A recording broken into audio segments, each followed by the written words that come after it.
Hey everybody, welcome back to another episode of FFB from the 50.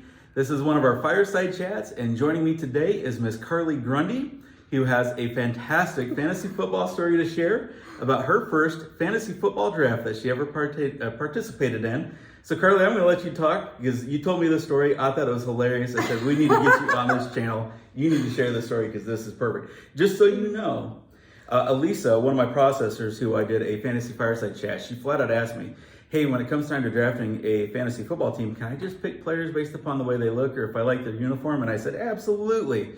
Fantasy football is all about having fun, so you can do whatever you want. And if you want to do that, you can play in a money league with me. I'd be happy to take your money. But Karlie, if you could, tell me a little bit about what happened with your family, how you got into it in the first place, and then what you ended up pulling off in your first draft. Okay, so my dad's side of the family, they play fantasy football every year. It's a male-dominant family, so for the first 11 years of my life, I was the only girl. So I got a little jealous one year, and I was like, you know what? I want to play. Let me in. Like, I know nothing about football. Let's try it. So I'm sorry. I'm laughing already because you shared your story. It cracks me up. So they said, okay, whatever. You're in. Download this app. So we're sitting at Pizza Hut one night. I'm with my dad and my brother for the draft, and he said, this is what you do. You pick your players and you'll have your team. And then every Sunday, you get points, you know the drill.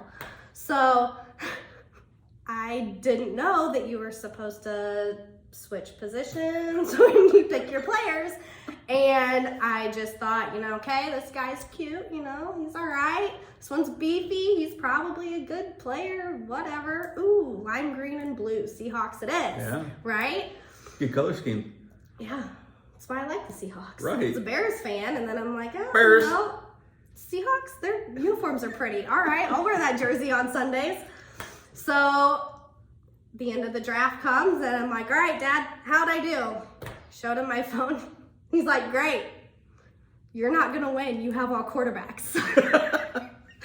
Okay. But tell them how you did. Yeah, so every Sunday I'd swap my players out. I didn't know what I was doing, but I knew I had to have other positions in there. And by the end of the season, I was second in the family, second or third. And I bet they love that. Oh, yeah. Oh, my My goodness. brother was mad. I bet. So if you remember going back to some of the first conversations that we've had on this channel about my first, fantasy football draft, I took a kicker in a defense really early. I was thinking, well, kickers, they're the highest scoring players on the team at the end of the season. That's got to be good.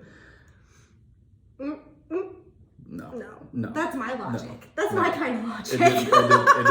It didn't go so well. But hey, you also mentioned something else we've talked about as far as, playing the free agency game in the waiver wire, going out there actively changing and being productive and active and changing your roster and improving your team. Sounds like you did because you came in second place and stomped most of them. Right, eventually I had the whole Seahawks team, and apparently that year they did They were good. probably pretty good. All right, folks, thank you so much. I had to get Karlie on here. She shared that story with me, had me just cracking up laughing, almost in tears. You guys know I love a good laugh. So, Karlie, thank you so much for being on the channel with me. I really appreciate it. Hey, folks, until next time, see ya.